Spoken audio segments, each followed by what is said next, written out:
guys! Welcome back sa ating YouTube channel, ang Ma'am Shian. So, kung bago ka dito sa ating YouTube, don't forget to like and subscribe sa ating YouTube channel. So, for today's video nga mga mare, ang dami-dami nagtatanong kung kailan nila matatanggap nila yung kanilang mga sahod sa pagiging affiliate at nakatanggap na sila ng AR, tas kailan nila matatanggap yung kanilang sahod. Ito guys, ang isang example ko sa inyo. So, bago ang lahat, kung bago ka lang dito, ano ba yung Shopee Affiliate?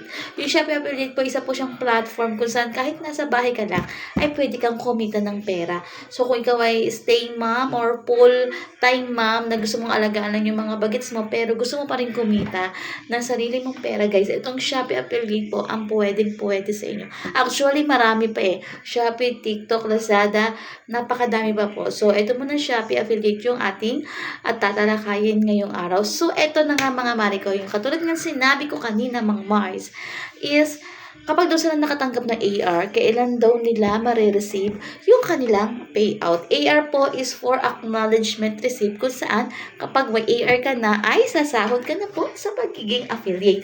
So ito mga Mars, yung isa kong example nung last year guys. So guys, ito yung sinasabi ko sa inyo. So in-screenshot ko to kahapon mga mari ko, no.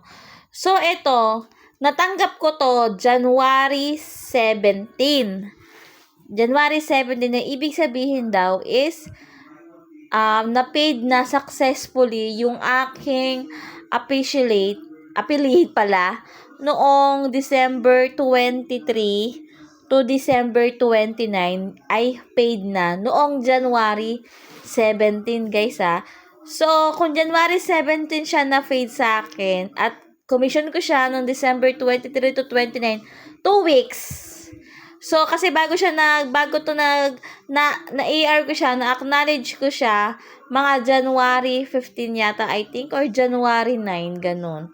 So, ganun guys, bilangan nyo, halos 2 weeks ang aantayin mo kapag dumating na yung AR mo, tapos na-acknowledge mo na siya, after 2 weeks, marireceive mo na yung inyong payout. Yun yung sa aking, sa aking dito, binase ko lang dito yan sa email nila.